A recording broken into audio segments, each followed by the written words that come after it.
கருணாநிதி அவர்கள் சொன்னார்ல, கற்பூரம் சுற்றி நெருப்பு எரியுது, அதனால் நாங்கள் எப்படி கற்பூரத்தை காப்பாற்ற முடியும், அதால் எல்லாரும் நிறுத்தினா நாங்கள் நிறுத்தினோம். இப்போ பீகாரை சுற்றி கொடுத்தா நெருப்பு எரியுது, பீகாரில் காப்பாற்றலையா? அவர் நிர்வாக திறமை உள்ள முதலமைச்சர் அப்படின்னு எடுத்துக்கலாமா? அப்போ நம்ம உங்களை என்ன சொல்லுவோம்? திருமாவளவன் போராட்டம் நம்ம தமிழ்நாட்டில் பண்ணுவோமே, நம்ம தானே செத்து இருக்கோம், நம்ம முதல்வர் தானே. நான் டெல்லிக்கு போய் நீ பேசி அதை டிவியில் பார்த்து நம்ம முதல்வர் தெரிஞ்சுக்கிறதுக்கு பக்கத்திலே இருக்கிறாரு, நம்ம பக்கத்திலே காதாண்டியே பேசிடலாம்ல. ஏங்க கம்யூனிஸ்டுக்காரன் பேசுகிறானாங்க, நீங்கள் திருமாவளவன் விடுங்க. தெரியாதுன்ற வார்த்தை தானே வந்துச்சு. சாராயங்கிறது முதல்வருக்கு தெரியாது. நல்ல வேலை சாராயம்னு ஒன்று இருக்குதுன்னே தெரியாது அப்படின்னு சொல்லாமல் போனாங்க. பிஜேபி இன்றைக்கு தமிழகத்தில் ஒரு பெரும் சக்தியாக வளர்ந்திருக்குது என்று சொன்னால் அந்த நன்றி முழுக்க திருமாவளவனைத்தான் சாரும். நம்ம விஜய் நீங்கள் ஏதாவது தெரியுமா அப்படின்னு ஒரு ஸ்டூடெண்ட் இப்போ இவர் பேசுனதுக்கு பிறகு, அதால் இவர் இந்த மாதிரி சொல்லிட்டா நம்மலாம் புரட்சியாளர் நீட்டுன்னு போங்க அப்படின்னு ஏதோ தற்கொலை மாதிரி விஜய் பேசுகிறது தான் நான் பார்க்குறேன். அந்த சின்னதுரை தம்பிக்கு பரிசுலாம் கொடுத்தாங்களே, சின்னதுரைக்கு நடந்தது அநியாயம், இந்த மாதிரி நீங்கள் மாணவர்கள் நடந்து கொள்ளக்கூடாது, ஏற்கனவே நடந்த சம்பவம் தானே, நீங்களாம் இந்த மாதிரிலாம் நடந்துக்காதீங்கப்பா, அந்த தம்பியை பாருங்கப்பா, எல்லாரும் உன்ன மாதிரி தானேப்பா, ஏம்மா நீங்களாம் அந்த மாதிரி சாதிய உணர்வோடு இருக்கீங்கன்னு ஒரு வார்த்தை விஜயால் பேசியிருக்க முடியுமா? பேசணும்ல. அம்பேத்கரை படி, காரல் மார்க்ஸை படின்னு சொல்கிறல்ல, அம்பேத்கர் என்ன சொன்னார்? எல்லாம் சாதி ஆட்சிங்கடா. காரல் மார்க்ஸ் அதான் சொன்னாரா? அப்போது உனக்கு அவங்க என்ன சொன்னாங்கன்னு தெரியல. அந்த ரெண்டு பேர் தெரியுது, என் ஒருத்தர் எழுதி கொடுத்தா மண்டபத்தில், அதை எடுத்தாந்து படிச்சுட்டு எல்லோரும் அம்பேத்கரை படிங்க. இப்போ வேறு என்ன படிச்சுக்கிறாங்க இங்கே? நடிகர்களை பொறுத்தவரை இவர்கள் கரப்ட் ஆகிட்டு தான் அரசியலுக்கே வரான். இந்த நாட்டை சீரழித்ததில் பெரும் பங்கு யாருக்குன்னா நடிகர்களுக்கு. இந்த ஆள் கண்ணாமலான்னு சாதியை குறித்து கண்ணாமலான்னு பேசுகிறாரு. டேய், நான் டாக்டர் பட்டம் வாங்குறேன், நான் டாக்டர் பட்டம் வாங்குறேன், இல்லை பிஏ வாங்குறேன், இல்லை எம்ஏ வாங்குறேன், உங்களை மாதிரி டபுள் எம்ஏ வாங்கலையா? உங்களுக்கு என்ன இதில்? இது ஒரு நாகரிகமான பேச்சா? அதுவும் நீட் எதிர்ப்பு ஆர்ப்பாட்டத்தில் பின்னாடிலாம் படித்தவனா நிற்கிறான், கருப்பு சட்டை போட்டு படித்தவனா நிற்கிறான். ஏண்டா யாரடா நாயின்னு சிவில் மேலே ஒன்று வச்சுருந்தா இது நடக்குமா? கடந்த பாராளுமன்ற தேர்தலில் காங்கிரஸ் கட்சி எங்கே நின்றதோ அதே இடத்தில் தான் இன்னமும் நின்று கொண்டிருக்கிறது. டிஎன்எஸ் நேயர்களுக்கு அன்பான வணக்கம். இன்றைய சிறப்பு நேர்காணலில் நம்முடன் இணைந்திருப்பவர் புரட்சி தமிழகம் கட்சியின் தலைவரும் வழக்கறிஞருமான திரு ஏர்போர்ட் மூர்த்தி அவர்கள். வணக்கம் சார். பார்லிமெண்ட்ல திருமாவளவன் அவர்கள் இந்தியா முழுக்க பூர்ண மதுவிலக்கு வேண்டும் அப்படின்னு சொல்லி ஒரு கோரிக்கை வச்சிருக்காரு. எப்படி பாக்குறீங்க சார்? நீ ஏன்னா நல்ல மார்க் எடுக்கல, ஏன் அவன் நல்ல மார்க் எடுக்கல, இவன் நல்ல மார்க் எடுக்கல, அவன் நல்ல மார்க் எடுக்கல, அவனை கேட்க மாட்டேம்மா அப்படின்னு வீட்டில் கேட்டால் சிவில் பிஞ்சிடாது நமக்கு. அந்த மாதிரி இருக்குது இன்றைக்கு. இப்போ நம்ம போன மாதத்தில் தமிழ்நாடு முழுக்க மதுவிலக்கு அமல்படுத்தணுன்ற கோரிக்கை எங்கேயாவது எழுந்துதா? இன்றைக்கே ஒரு நெருக்கடியான நிலை ஏற்பட்டிருக்கு. ஒரு ஒரு ஒரு ஒரு நபரா அல்லது ஒரு கூட்டு நபர்களின் சதியால் இன்றைக்கு கிட்டத்தட்ட 65 உயிர்களுக்கு மேல் பலியாக இருக்கிறதா சொல்கிறோம். பலர் இன்னும் சீரியஸ் கண்டிஷனில் இருக்கிறான். இப்படிலாம் நடக்குது. அப்போது ஒட்டுமொத்தமாக இந்த கவர்மெண்ட்டால் தான் எங்கள் தாலி அறுந்துருக்குன்னு இன்றைக்கி பல பேர் பேச ஆரம்பிக்கிறாங்க. அதன் அடிப்படையில் எங்களுக்கு இந்த மதுவும் வேணாம், அந்த மதுவும் வேணாம். இந்த மதுவை குடித்தாலும் வீட்டுக்கு இந்த பையன் ஒன்றும் இல்லாமல் வெறும் டவுசரோட வீட்டுக்கு வரான். அப்போது இது விலை அதிகம்னு சொல்லிட்டு அதில் போய் குடிக்கிறான். அதில் போய் குடித்தா இந்த மாதிரியான மரணங்கள்லாம் நிகழுது. அதால் பொதுவாக மதுங்கிற விஷயமே இங்கே வேணாம் அப்படின்ற ஒரு கோரிக்கை இன்றைக்கி எழுந்திருக்கு. இதன் அடிப்படையில் தமிழகத்தில் இருக்கிற பல பேர் மது விலக்கை அமல்படுத்தணும்னு சொல்கிறாங்க. சரி, இப்போ பல பேர் வெளியில் கத்துறான். எம்எல்ஏ எம்பிக்களாக இல்லாதவர்கள், அந்த அரசாங்க அந்த ரிஜிஸ்ட்ரேஷன் அசம்பிளியில் வாய்ப்பு இல்லாதவங்க வெளியில் கத்துறான். உங்களுக்கு 4 பேர் இருக்காங்களே, சரி, 2 பேர், ஒருத்தர் வன்னியர், ஒருத்தர் பாய் இஸ்லாமியர். சரி, அவங்க கூட எஸ்சிக்காக பேச வேணாம்பா. இன்னும் 2 பேர் இருக்காங்கல்ல, இந்த கோட்டான் தானே சொல்கிறீங்க, அவங்களாவது எங்கள் சமூக மக்கள் இந்த மாதிரி பாதிக்கப்பட்டிருக்கான், அதால் மதுவை நீங்கள் ஒழிக்கணுங்க, வேணாங்க, இது நமக்கு வேணாம் சாமி அப்படின்னு சொல்லணும்ல. கேட்டாதான் கடவுளே கொடுப்பாரு, திராவிட கடவுள் கேட்காமையே கொடுப்பாருன்னுலாம் ஏற்கனவே விடுதலை சிறுத்தை எம்எல்ஏக்கள் சட்டமன்றத்தில் நம்ம முதல்வரை புகழ்ந்து பேசியிருக்காங்கல்ல. அப்போ கேட்காமையே இந்த திராவிட கடவுள் இதை நிப்பாட்டிருக்கணும்ல, என் தேவை அறிந்து. அப்போது இதையெல்லாம் விட்டுட்டு திருமாவளவன் என்ன பண்ணார் அப்படின்ற ஒரு கேள்வி வந்துருன்றதுக்காக வள்ளூர் கூடத்தில் ஒரு ஆர்ப்பாட்டம். நேராக இங்கேருந்து டெல்லிக்கு போகிறது. போய் இங்கே பாருங்கள், எல்லா இடத்துலையும் வந்து நீங்கள் மதுவிலக்கை அமல்படுத்துகிறங்க, இல்லைன்னா சரிப்படாதுங்க. இது வந்து இவர் சின்ன கருணாநிதி தானே. கருணாநிதி அவர்கள் சொன்னார்ல, கற்பூரம் சுற்றி நெருப்பு எரியுது, அதனால் நாங்கள் எப்படி இது கற்பூரத்தை காப்பாற்ற முடியும், அதால் எல்லோரும் நிறுத்துகிறோம், நாங்கள் நிறுத்துகிறோம். இப்போ பீகாரை சுற்றி கொடுத்தா நெருப்பு எரியுது, பீகாரில் காப்பாற்றலையா? அவர் வந்து நிர்வாக திறமை உள்ள முதலமைச்சர் அப்படின்னு எடுத்துக்கலாமா? அப்போ நம்ம உங்களை என்ன சொல்லுவோம்? அப்போது உண்மையிலே இவருக்கு வந்து இந்த மதுவிலக்கை அமல்படுத்த வேண்டும் என்ற எண்ணம் இருந்திருந்தால் இவர் சட்டமன்றத்தில் இவர்கள் எம்எல்ஏ வச்சு பேச வச்சுருக்கணும், இல்லை முதல்வரை சந்தித்து நேரடியாக பண்ணியிருக்கணும். அதை விட்டுட்டு நானும் வந்து சும்மா இல்லை, நானும் கேட்டேன் அப்படின்னு அங்கே போய் கேட்க போய் அதுக்கு அந்த அம்மா, ஏம்பா என்னப்பா நீ ஆளுங்கட்சியோடு கூட்டினே இருந்து இங்கே வந்து நல்ல பிரச்சாரம், நல்ல பிரசங்கம் நான் ஏற்றுக்கிறேன், ஆனால் நீ தப்பான இடத்துல எல்லாம் இதை பேசிட்ட, ஹிந்தி நல்லா பேசுகிற, ஆனால் இந்தியே தெரியாத கூட பேசிட்டியே, என்ன பிரயோஜனன்ற மாதிரி அதை பேச வேண்டிய இடத்துல விட்டுட்டு அங்கே போய் பேசினார். அதால் இது வந்து ஒரு சம்பிரதாயத்துக்காக வந்து பேசப்பட்ட பேச்சு. அது மட்டும் இல்லாமல் இன்றைக்கி வந்து இந்த மதுவில் வந்துங்க 30% லீக்கேஜ்னு நம்ம பிடிஆர் சொன்னார். அப்போது 30% லீக்கேஜுங்கிறது எங்கே போவோம்? அப்போது இந்த ஒரு சிண்டிகேட் போட்டு இதில் பெரும் வருமானம் ஆட்சியாளர்களுக்கு, கட்சிக்காரர்களுக்கு போகுது. அப்போது அதை எப்படி அவர்கள் எடுக்க விரும்புவார்கள்? அதோடு மட்டும் இல்லாமல் இந்த 3% அதாவது 1/3 இந்த நாட்டை நடத்துவதில் மது விற்ற காசு தான் பயன்படுது. அரசை நடத்துறதுக்கு 1/3 சாராயம் விற்ற காசு தான். அப்போது இவங்க எப்படி இதை வந்து அரசின் வந்து வருவாய் திறனை மேம்படுத்தணும்? இவங்க அதை விட்டுட்டு நான் போய் எங்கன்னா வந்து கஞ்ச கூட வந்து கஷ்டப்பட்டு எங்கேயாவது பாரம் தூக்குற வேலையை ஏதோ லேமேன் வேலை ஏதாவது செஞ்சேன்னா ஏன் காசுலேருந்து பிட்பாக்கெட் அடிக்கிற வேலையை தான் வந்து அரசாங்கம் செய்யுது. அதால் திருமாவளவன் போராட்டம் நம்ம தமிழ்நாட்டில் பண்ணுவோமே, நம்ம தானே செத்துருக்கோம், நம்ம முதல்வர் தானே. நான் டெல்லிக்கு போய் நீ பேசி அதை டிவியில் பார்த்து நம்ம முதல்வர் தெரிஞ்சுக்கிறதுக்கு பக்கத்திலே இருக்கிறாரு, நம்ம பக்கத்திலே காதாண்டியே பேசிடலாம்ல. அதால் இதை ஒழிப்பதற்கான எண்ணம்லாம் இவங்களுக்கு இல்லை. ஒரு கூட்டணி கட்சி சட்டமன்றத்தில் இந்த கோரிக்கையை வைத்திருந்தேன். ஏங்க கம்யூனிஸ்டுக்காரன் பேசுகிறானாங்க, நீங்கள் திருமாவளவன் விடுங்க, தெரியாதுன்ற வார்த்தை தானே வந்துச்சு. சாராயம் விற்கிறது வந்து முதல்வருக்கு தெரியாது, நல்ல வேலை சாராயம்னு ஒன்று இருக்குதுன்னே தெரியாது அப்படின்னு சொல்லாமல் போனார். ஏன்னா ஒரு தடவை பதனி குடிச்சிட்டு நம்ம முதல்வர் கேட்டார்ல, இதில் எம்மான் சக்கரை போட்டிங்கன்னு, அந்த மாதிரி அதை வந்து முத்தரசன் ஞாபகம் வச்சு, ஏம்பா முதல்வருக்கு இதெல்லாம் தெரியாதுப்பா, ஏற்கனவே எதிர்கட்சிகள் அதான் சொல்கிறாங்க, முதல்வருக்கு ஒன்றுமே தெரியலையா. இப்போ நம்ம எடப்பாடி கூட அவர் பொம்மை முதல்வர்ன்றாரு, இந்த பக்கம் அண்ணாமலை வந்து நிர்வாக திறமையற்ற அரசுன்றாரு.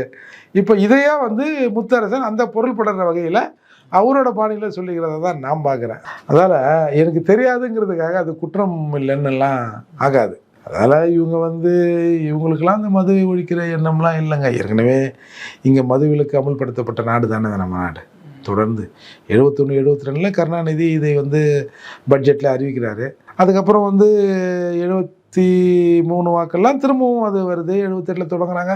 அப்புறம் எம்ஜிஆர் ஆரம்பிக்கிறாரு, திரும்ப எம்ஜிஆர் பேன் பண்ணுறாரு.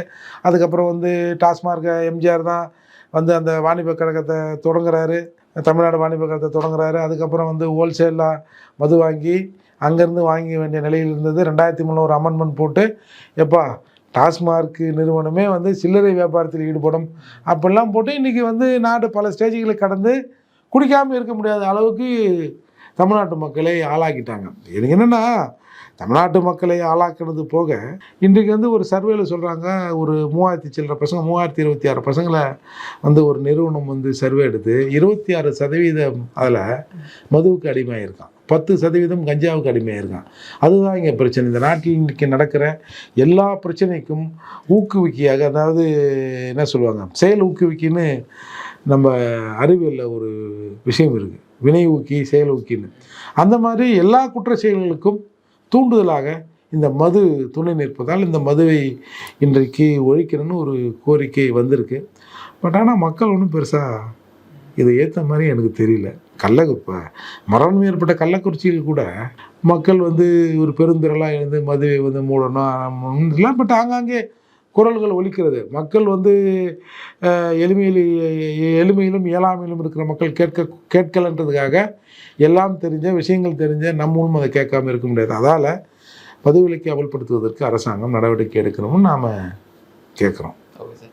அந்த விக்கிரவாண்டி இடைத்தேர்தலில் திமுக வேட்பாளர் ஆதரித்து திருமாவளவன் வந்துட்டு பிரச்சாரம் மேற்கொண்டார் சார். அப்போ வந்துட்டு தமிழக பாஜக வந்துட்டு சின்ன வரைய கூட ஆள் இல்லை அப்படின்னு சொல்லி ஒரு கருத்தை தெரிவிச்சிருக்காரு. உங்களோட கருத்து என்ன சார்? ஏன் இவர் வரைய போறாருமா? ஏற்கனவே வரைஞ்சவர் தானே. ஏற்கனவே வரைஞ்சவரா இல்லையா? பிஜேபி சின்னத்தை வரைஞ்சவங்களா இல்லையா? இவங்க கூட்டணி கட்சியாக இருக்கிற போது ஒரே சிவத்தில் எல்லா சின்னத்தையும் வரைஞ்சவங்க தானே. ஒரு பாராளுமன்ற தேர்தலில் ஜார்ஜ் பெர்னாண்டஸின் அம்பு சின்னத்தில் இவர் ஓட்டை வாங்கி கொடுத்தவர் தானே. யார் ஜார்ஜ் பெர்னாண்டஸ்? அப்போது இருந்த அந்த கூட்டணியின் பிஜேபி கூட்டணியின் ஒருங்கிணைப்பாளர், பக்கா ஆர்எஸ்எஸ்காரர். அவரோட சின்னத்தையே வாங்கி வந்து ஓட்டு வாங்கி ஆர்எஸ்எஸ்காரனுக்கு ஓட்டு வாங்கி கொடுத்தவர் தானே இவர் இதை பேசலாமா? நீங்கள் இப்படி தான் நான் ஆரம்பத்தில் சொல்லுவேன். இந்த பிஜேபியை வளர்த்திருப்பதில் பெரும் பங்கு திருமாவளவனுக்கும் விடுதலை திமுகவுக்கும் இருந்தது அப்படின்னு சொல்கிறதை காட்டிலும் திருமாவளவனுக்கு தான் இந்த பிஜேபியின் பங்கு. பிஜேபி இன்றைக்கு தமிழகத்தில் ஒரு பெரும் சக்தியாக வளர்ந்திருக்குது என்று சொன்னால் அந்த நன்றி முழுக்க திருமாவளவனைத்தான் சாரும். ஏன்னா திருமாவளவன் தான் அந்த பிஜேபி என்ற வார்த்தையை ஒழிச்சு அந்த வார்த்தையை தமிழக காதுகளில் பழக்கப்பட்ட சொல்லாக மாற்றியவர்.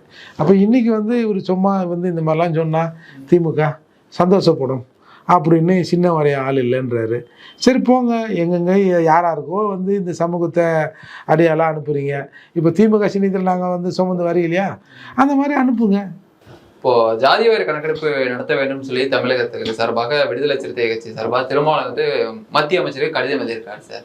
தொடர்ந்து கடிதம் எழுதிட்டே வந்துட்டு இருக்கிற ஒவ்வொரு விஷயத்துக்கும் எப்படி பார்க்குறீங்க சார்? சார், முதல்ல சாதிவாரி கணக்கெடுப்பு என்பதை இங்கே இருக்கிற பல பேர்களுக்கு இது என்னன்னு தெரியல. சாதிவாரி கணக்கெடுப்புங்கிறது இப்போ சென்சஸ் இருக்கு இல்லையா, நீங்கள் 1800களிலே இது தொடங்கப்படுது.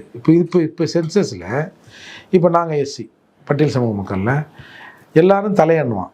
எங்களுக்கு எங்கள் ஸ்டேட்டஸ் என்ன, எங்கள் வீட்டில் எத்தனை பேர் இருக்கிறான், நாங்கள் என்ன பொருள் வச்சுருக்கோம், எங்கள் மாத வருமானம் என்ன அப்படின்ற கணக்கெடுப்பும் எங்களுக்கு மட்டும் எடுக்கப்படும். இப்போ என்ன சொல்கிறாங்க, எல்லாருக்கும் இதை எடுங்க அப்படின்னு இன்றைக்கு ஒரு பேச்சு கிளம்பி இருக்கு. ஏன்னா சாதிவாரி கணக்கெடுப்பு எடுப்பதற்கு முதலில் நீதிமன்றங்கள் எதிர்ப்பாக இருந்தது. ஏன்னா சாதியின் அடிப்படையில் இங்கே இடஒதுக்கீடு இல்லையா, இது வேறு டிஸ்கிரிமினேஷனில் வந்தது, அதால் நாங்கள் இந்த மாதிரி கொடுக்க முடியாதுன்னு. அப்போ நிதிஷ்குமார் பீகாரில் வழக்கு போட்டு அது உச்சநீதிமன்றம் போய் நீதிபதிகள் தெளிவாக சொல்லிட்டாங்க, இல்லை எடுத்து தான் ஆகணும். ஏன்னா ஒரு பலனை ஒருத்தருக்கு கொடுக்குறோம், அந்த பலன் அந்த சமூகத்தில் இருக்கிற கடைசி மக்கள் வரைக்கும் போய் சேர்ந்துதா இல்லையான்னு தெரிஞ்சுக்கிறதுக்கும் இதில் ஒரு ரிஃபார்ம் பண்ணுறதுக்கும் இவனுக்கு கூட்டி கொடுக்கணுமா, இவனுக்கு குறைக்கணுமா, இவனுக்கு வேறு என்ன எக்ஸ்ட்ரா கொடுக்கணும்னு நம்ம தெரிஞ்சுக்கணும் அப்படின்றதுக்காக இந்த சாதிவாரி கணக்கெடுப்பு அவசியம்னு சொல்லிடுச்சு.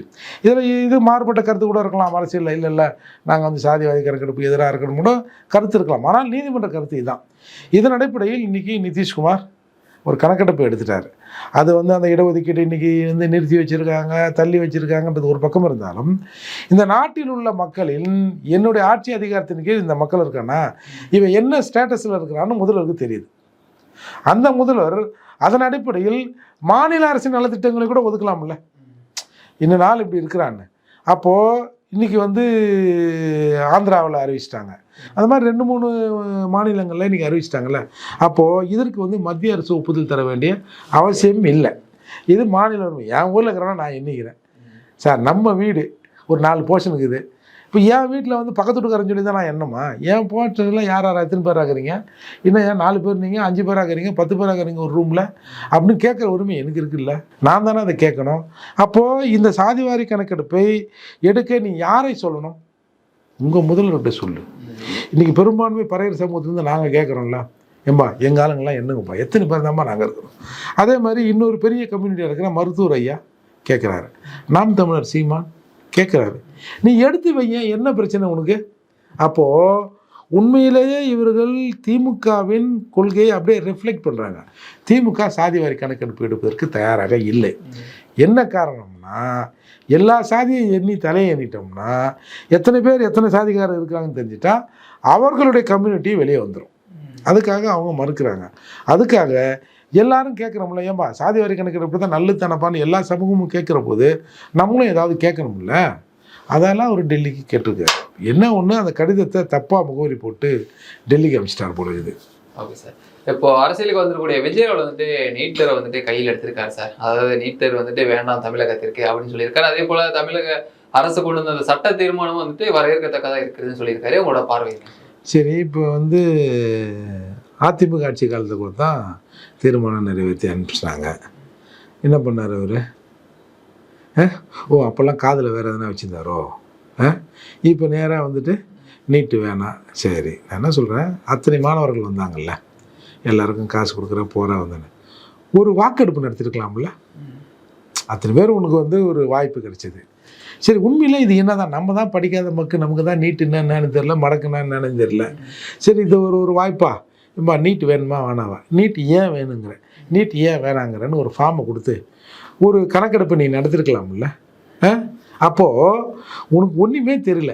இப்போ மொத்தமாகவே தமிழ்நாட்டில் வந்துங்க, இப்போ 2023 சென்சஸ் படி இங்கே வந்து அரசு கல்லூரிகளில் வந்துங்க, மருத்துவக் கல்லூரிகளில் 5225 சீட்டு இருக்குங்க.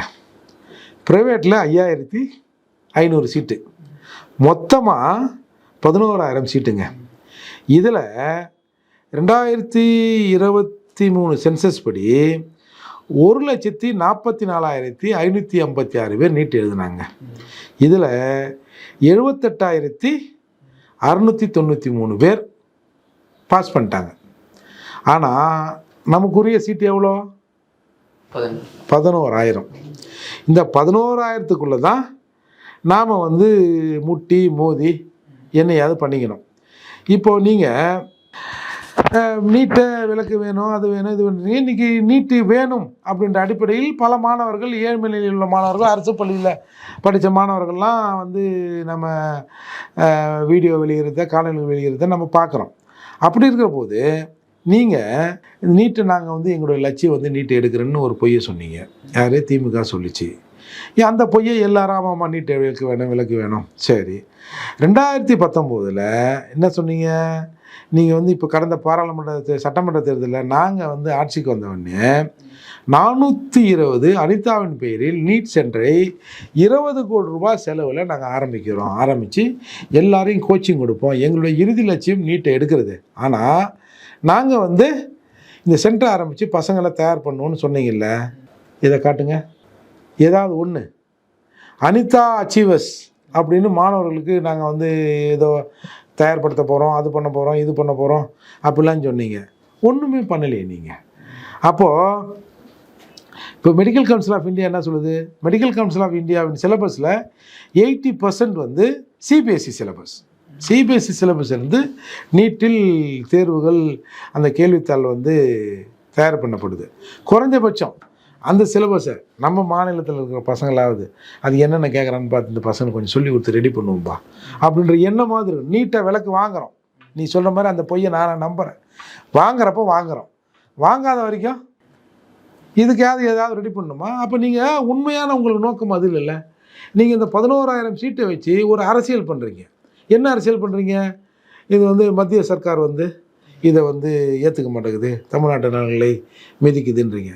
ஏன் நீட் எதிர்ப்புக்கு மற்ற மாநிலங்களில் வந்து எதிர்ப்பு குரல் வரலாம்? சரி, ஏன் அவங்க வந்து ப. சிதம்பரத்தை கேளுங்க, அவரோட பையன்கிட்ட கேளுங்க, எப்போ அவங்க அம்மா கிட்ட கேட்டு சொல்லு இது என்ன தான் பண்ணலாம் அப்படின்னு முதல்ல நீங்கள் இங்கே கன்சல்ட் பண்ணணும்ல.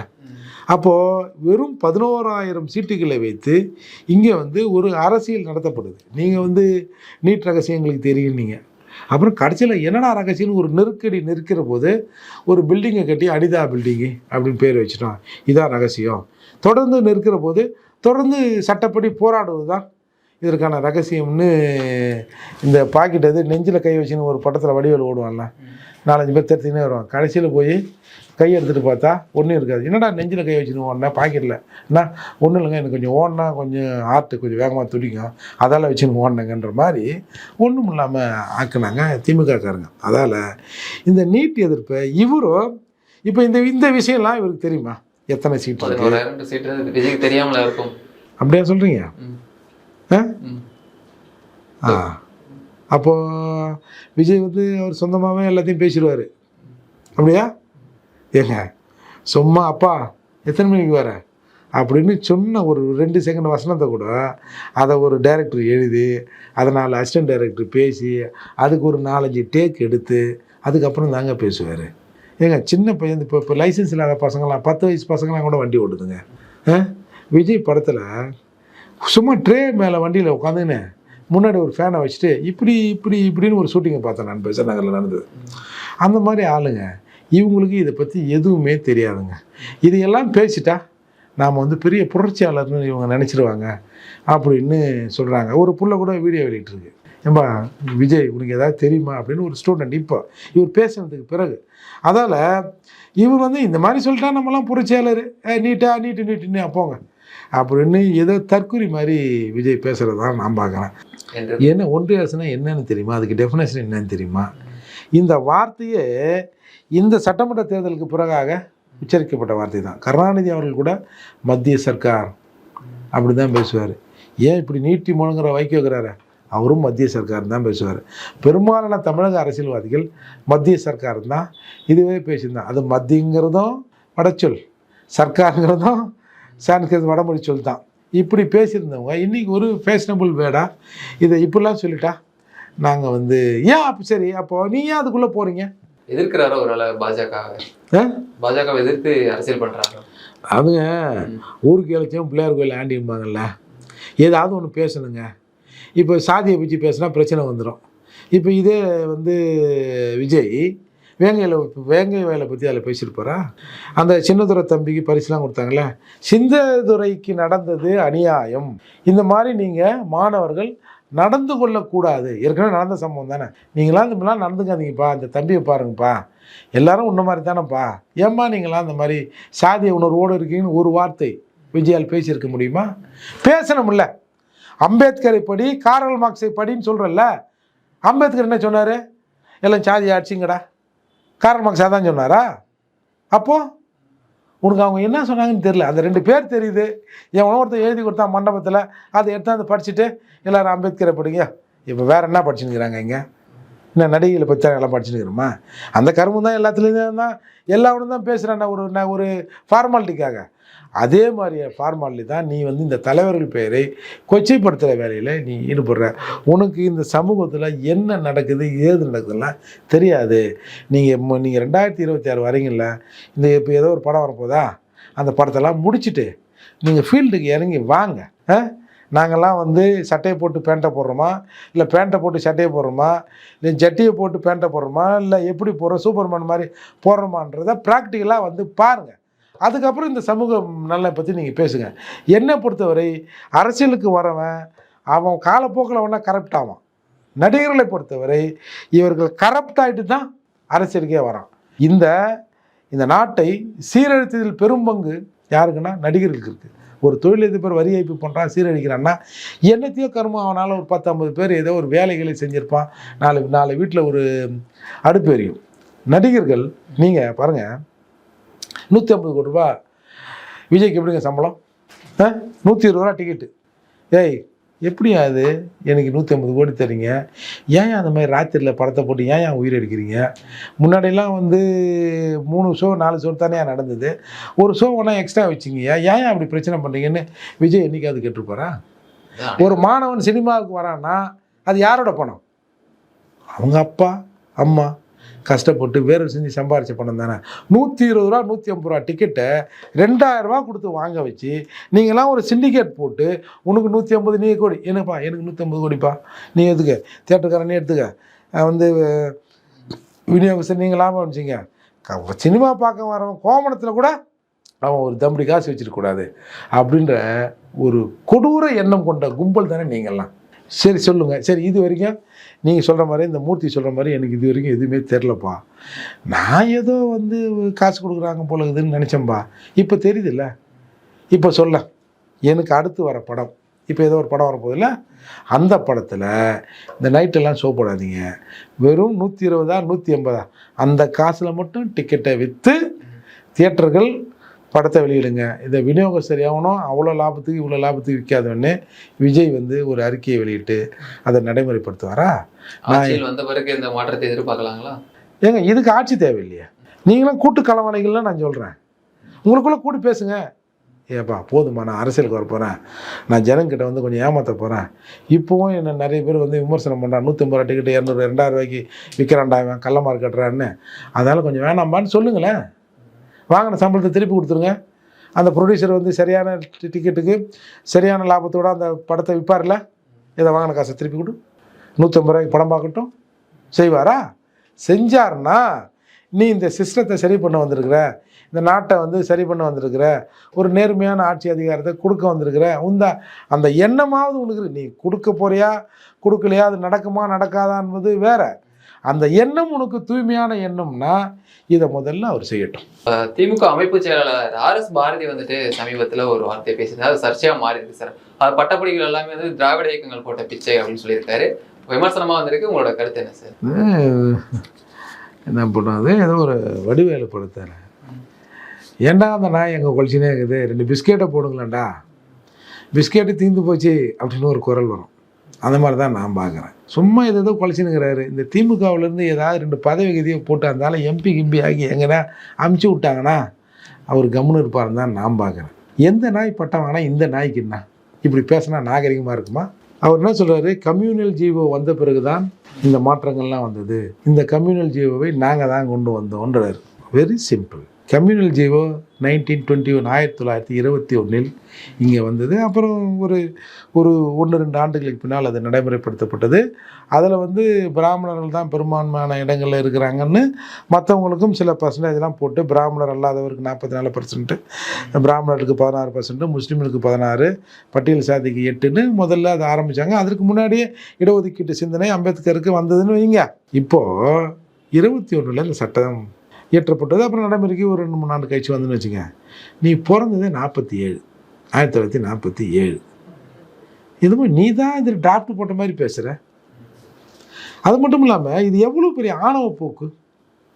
ஏற்கனவே வந்து நீ கம்யூனல் ஜீவனா இந்த கண்ட பயெல்லாம் நீங்கள் வந்து படிச்சுட்டான், கண்ட நாயெல்லாம் படிச்சிடுச்சு, நாங்கள் அந்த ஜீவோ போல இந்த நாயெல்லாம் படிச்சிருக்காது அப்படின்லாம் சொல்ல வர.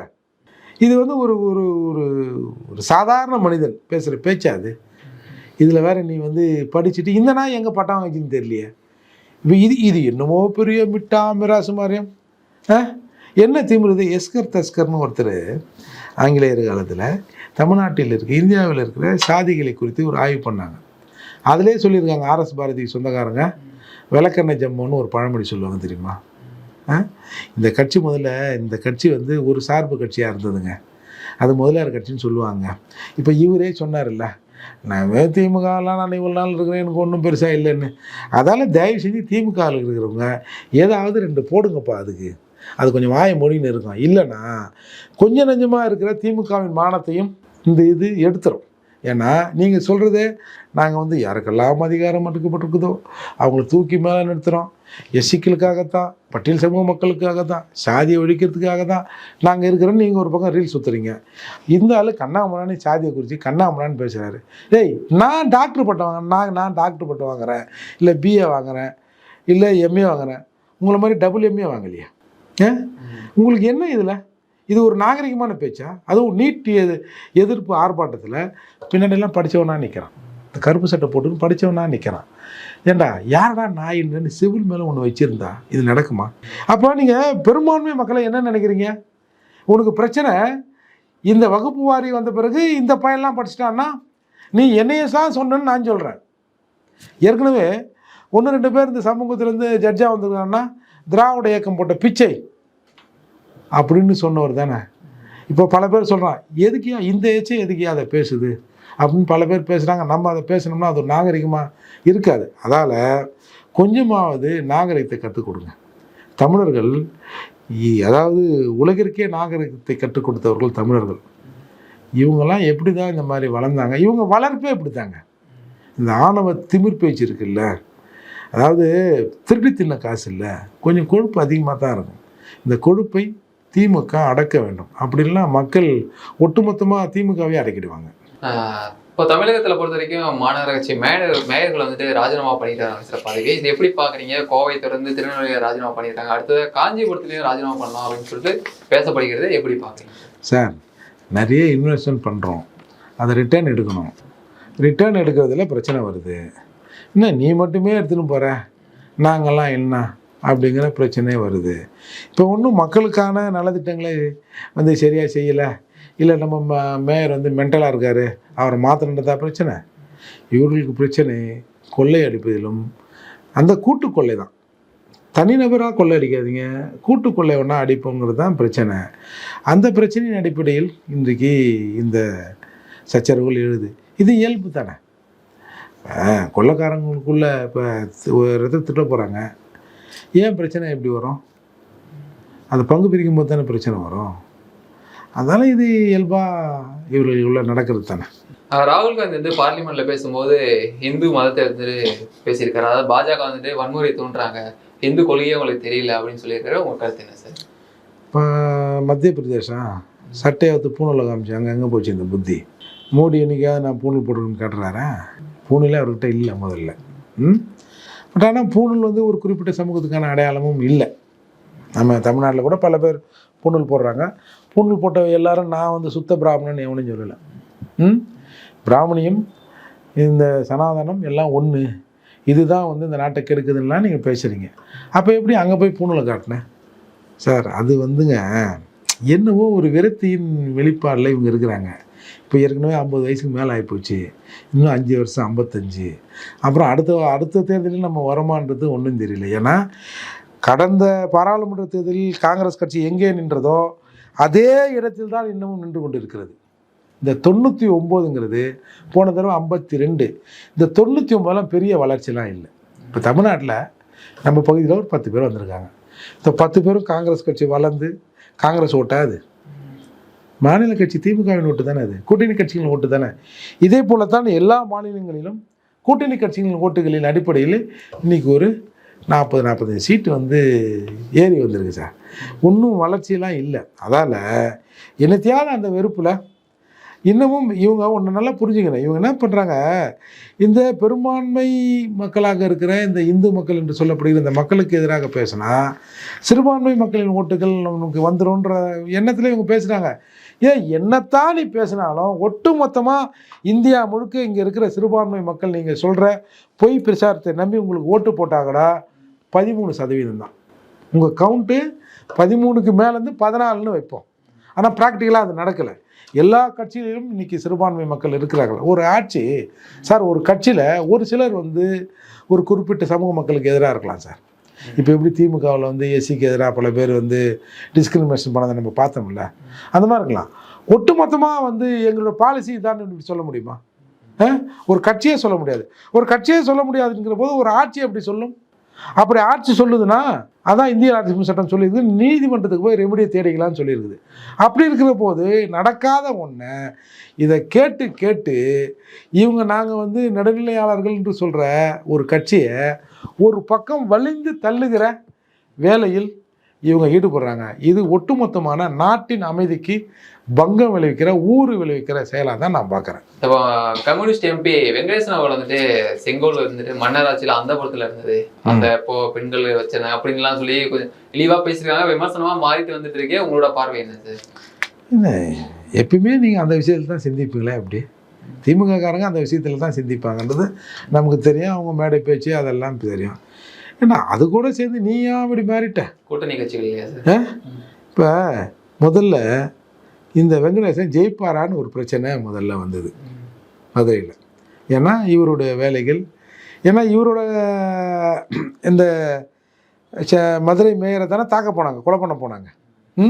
அப்பயே இருந்தாலும் சரியில்லை, ஒன்றும் செய்ய மாட்டான் அப்படின்ற மாதிரிலாம் வந்தது. ஏதோ எதிரிகள் பிரிந்து இருப்பதால் இவங்க ஜெயிச்சிட்டாங்க. நான் என்ன சொல்கிறேன், செங்கோலை பார்த்தவொடனே உனக்கு வந்து அதுதான் ஞாபகம் வருமா?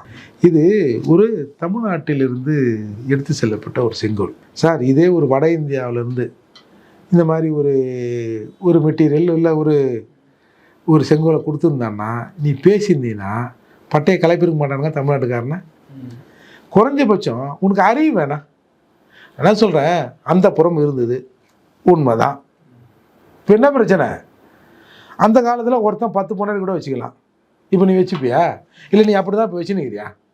இப்படியே கூட பேசும், அப்படி தான் வச்சுன்னு இருக்கிறியா? ஒரு காலத்தில் முறையற்ற உறவு இருந்தது நமக்குள்ளே. அப்பன் அம்மா புள்ள தங்கச்சி சித்தப்பா மாமா எந்த ரிலேஷன்ஷிப்பும் இல்லை. காட்டு மிராடைகளாக இருந்தோம், ஒன்றோடு ஒன்று ஒன்றா தான் இருந்தோம். இப்போ அதை சொல்ல முடியுமா? ஒரு காலத்தில் நாங்கள் அப்படி இருந்தோம், இப்போ அப்படி பண்ணலாமான்னு சொல்ல முடியுமா? அப்போது இது எவ்வளவு ஒரு லூசுத்தரமான பேச்சு. இப்படிலாம் பேசினா உங்களை வந்து பெரிய புரட்சியாளர் நினைப்பா? இல்லை உங்களுக்கு எப்பவுமே நீங்கள் அதை பற்றி தான் சிந்திப்பீங்களா? நீங்கள் மதுரையில் ஒரு இதே மாதிரி செங்கோல் வச்சுக்கிற ஒரு சிலைக்கு மாலையை போட்டு ரொம்ப பொம்மியமாக அண்ணன் வந்து கும்பிட்றாரு. அவங்க சொந்தக்காரு. ஏண்டா தமிழ் மன்னர்னா அவ்வளோ கேவலம், அவ்வளோ உதாசீனப்படுத்துறீங்க. நீ மாலை போட்டு நின்று மதுரையில் அவர் அந்த புறத்தில் என்ன வச்சுருந்தாங்க? வேறு எதனா வெறும் சிலையாக இருந்ததா? சிலையை கட்டி பிடிச்சின்னு பார்த்துங்க இருந்தார் அந்த மன்னர். சார், சில நடைமுறையில் பல விஷயங்கள் அந்த காலத்தில் இருந்தது. அது இந்த காலத்தில் தப்பாக கூட இருக்கலாம். அதற்காக எனக்கு இதை பார்த்தோன்னே எனக்கு அதுதான் ஞாபகம் வருதுன்றது. ஒட்டுமொத்த தமிழ் மன்னர்களையும் தமிழ்நாட்டையும் அசிங்கப்படுத்துகிற வேலை இது. இதில் இதுக்கு ஒரு வியாக்கியானம் வருது. இந்த கம்யூனிஸ்டுக்காரங்களை கேட்டால் எல்லாத்துக்கும் ஒரு காரணம் வச்சுருப்பான்னு சொல்லுவாங்க. நீ இப்போ அதை கேளுங்களேன். நான் அதை சொல்லலை, நான் இப்படி சொன்னேன் அப்படி சொன்னேன்னு ஏதாவது ஒன்று சொல்லுவார். எல்லாத்தையும் மக்கள் பார்த்து கொண்டு தான் இருக்கிறாங்க. அந்த காலத்தில் சில நடைமுறைகள் இருந்திருக்கலாம். அதை இப்போ எடுத்து பேசி, அதுவும் அதை பார்லிமெண்ட்டில் பேசி ஒட்டுமொத்தமாக தமிழகத்தையும் தமிழர்களையும் இழிவுபடுத்த வேலையை தமிழக மக்கள் வன்மையாக கண்டிக்கணும். கொஞ்சமாவது அறிவாக வாங்கடே. நீங்கள் தானே சொல்கிறீங்க பகுத்தறிவு அது இதுன்னு என்னென்னமோ சொல்கிறீங்களே, உண்மையிலே உங்களுக்கு அதுக்கு சம்மந்தமே இல்லையா? அதால் கொஞ்சமாவது நாகரிகமாக நடக்க கற்றுங்க. ஏன்னா நீங்கள் ஒரு பார்லிமெண்டேரியன், நீங்கள் ஒரு எம்பி, அந்த ஓட்டு போட்ட மக்களின் பிரதிநிதி. கார் துப்ப மாட்டான் உன் தொகுதியில் இருக்கிற மக்கள். என்னையா அப்படி பேசுகிறீங்கன்னு அதெல்லாம் பார்த்து திருந்தீங்க. எல்லாத்தையும் மக்கள் பார்த்து கொண்டு தான் இருக்கிறார்கள். மக்கள் வந்து நீங்கள் நினைக்கிற மாதிரி ஏதோ எழுச்சி வாயா நம்ம இன்றைக்கி பேசுகிறத நாளைக்கு மறந்துடுவோம்லாம் இல்லை. இது நீ உன் ஆயுசு முடிகிற வரை நீ பேசியது சுற்றிக்கும் தான் இருக்கும். அதால் பார்த்து 10 சார் நடந்துங்கன்னு தான் நான் கேட்குறேன். தொடர்ந்து பேசவும் தகவலை பகிர்ந்து கொண்டமைக்கு நன்றி சார். நன்றி.